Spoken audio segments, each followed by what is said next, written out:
உண்மையை சொல்லணும் என்றால் நகரத்தில் படிக்கிற பிள்ளைகளுக்கு எல்கேஜி யூகேஜி அப்படின்னு 3 வயசுல கொண்டு போய் சேர்த்துடுறாங்க, இல்லை 4 வயசுல சேர்த்துடுறாங்க. அவங்க படிச்சு கிடிச்சு அப்புறம் வராங்க. ஆனால் கிராமத்து பிள்ளைகளுக்கு எல்கேஜி யூகேஜின்னு ஒரு பாடத்திட்டம் கணக்கு கிடையவே கிடையாது. எடுத்தோன்னு 5 வயசுல கொண்டு போய் சேர்க்குறாங்க, 1ஆவதுல சேர்க்குறாங்க. அவங்க எப்படி படிப்பாங்க? படிக்கிறது ரொம்ப கஷ்டப்படும். அந்த படிப்பை உண்டு பண்ணுறது யாரு? இந்த அரசாங்கம் உண்டு பண்ணும்.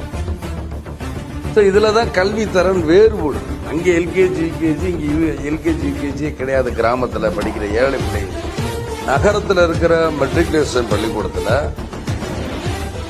அதாவது நகரம் என்பதை விட கிராமத்தில் இருக்கிற +1 +2 கொடுக்குற பாடத்தை நகரத்தில் இருக்கிற மெட்ரிகுலேஷன் பள்ளிக்கூடத்தில் 9வது 10ஆவதுலேயும் படிச்சிடறாங்க. அவங்க திரும்ப +1 +2 வரும்போது இதே கல்வியை தான் கொடுக்குறாங்க, அவங்க பாஸ் பண்ணிட்டு போகிறாங்க. ஆனால் அந்த கல்வி கிராமத்தில் கிடைக்க மாட்டேங்குது. அதனால தான் வேறுபடுதுங்க.